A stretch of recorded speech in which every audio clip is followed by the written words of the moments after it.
अस्सलाम वालेकुम। Hello friends, आज जो है वो हम बात करेंगे क्रोमोसोम्स पे। तो क्रोमोसोम जो है ये 2 वर्ड से मिलके बना है। Chroma means colour, soma means body, लेकिन ये कलर बॉडी नहीं होती, ये एक मिसनोमर है। क्रोमोसोम कलरलेस होता है।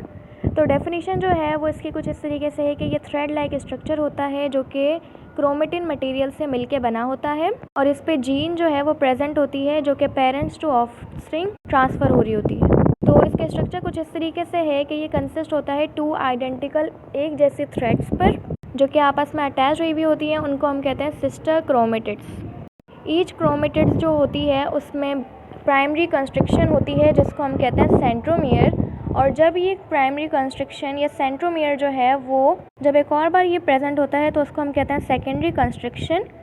इसी बेस पे सेंट्रोमियर की बेस पे क्लासिफिकेशन हुई है क्रोमोसोम्स की 4 टाइप्स में। तो जब ये सेंट्रोमियर जो है ये बीच में प्रेजेंट होगा, बिल्कुल इक्वल जिसके आर्म है वो होंगे, तो उसको हम कहेंगे मेटासेंट्रिक। और जब ये सेंट्रोमियर जो है वो थोड़ा सेंटर से ऊपर होगा तो उसको हम कहेंगे सब मेटासेंट्रिक।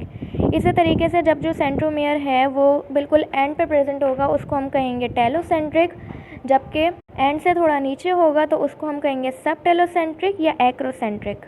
ये तो इसका स्ट्रक्चर था। अब ये किन चीज़ों से मिलके बना है, वो जो है 40% डीएनए और 60% प्रोटीन। और प्रोटीन भी जो है उसकी 2 टाइप्स होती हैं, हिस्टोन एंड नॉन हिस्टोन। तो हिस्टोन प्रोटीन जो है उससे मिलके बना होता है।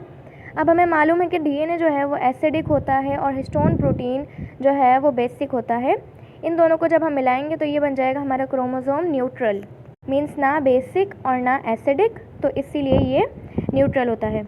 अब जो डीएनए प्रेजेंट होता है वो 7 फीट या 2 मीटर लॉन्ग होता है। अगर हम उसको स्ट्रेट करके देखें, सीधा करके देखें, तो अब हम जो है वो इसकी ऑर्गेनाइजेशन पढ़ते हैं कि किस तरीके से जो डीएनए है वो प्रोटीन के साथ मिला है और किस तरीके से ये अपना बनाता है अंदर। तो जो डीएनए है वो नेगेटिव चार्ज होता है क्योंकि उसके अंदर जो है वो फॉस्फेट ग्रुप प्रेजेंट होता है इसलिए। और ये कॉइल हुआ हुआ होता है, मीन्स फोल्ड हुआ हुआ होता है पॉजिटिव चार्ज हिस्टोन प्रोटीन के साथ। हिस्टोन प्रोटीन जो है वो पॉजिटिव चार्ज इसलिए होता है क्योंकि उसके अंदर बेसिक अमाइनो एसिड प्रेजेंट है। जब डीएनए कॉइल होता है हिस्टोन प्रोटीन पे और नेगेटिव चार्ज पॉजिटिव चार्ज को अट्रैक्ट करता है तो ये एक स्ट्रक्चर बनाते हैं जिसको हम कहते हैं न्यूक्लियोसोम। और जो डीएनए है उसकी मैग्नीफिकेशन 2 नैनोमीटर है, जबकि जो हमारा न्यूक्लियोसोम है उसकी 11 नैनोमीटर है। अब न्यूक्लियोसोम जब अपने ही एक्सिस पे कॉइल होता है तो वो बनाता है एक स्ट्रक्चर जिसको हम कहते हैं क्रोमेटिन फाइबर, जिसमें हमें 2 रीजन नज़र आते हैं, एक यू क्रोमेटिन, एक हेट्रोक्रोमेटिन। अब यू क्रोमेटिन जो है उसके बिटवीन ज़्यादा गैप होता है और जो जीन प्रेजेंट होती है वो काफ़ी ज़्यादा एक्सप्रेस हो रही होती है, डोमिनेंट हो रही होती है। जबकि जो हेट्रोक्रोमेटिन है वो आपस में एक दूसरे के नज़दीक होता है तो जीन इतनी एक्सप्रेस नहीं हो पाती जितने कि यू क्रोमेटिन में प्रेजेंट थी।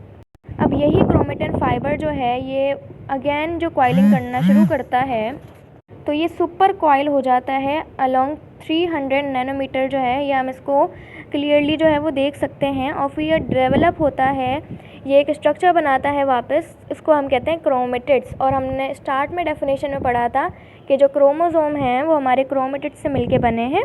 तो यहाँ पर जो है इसका कंपोजिशन स्ट्रक्चर कंप्लीट होता है और वीडियो भी यहाँ पे एंड होती है। Thanks for watching.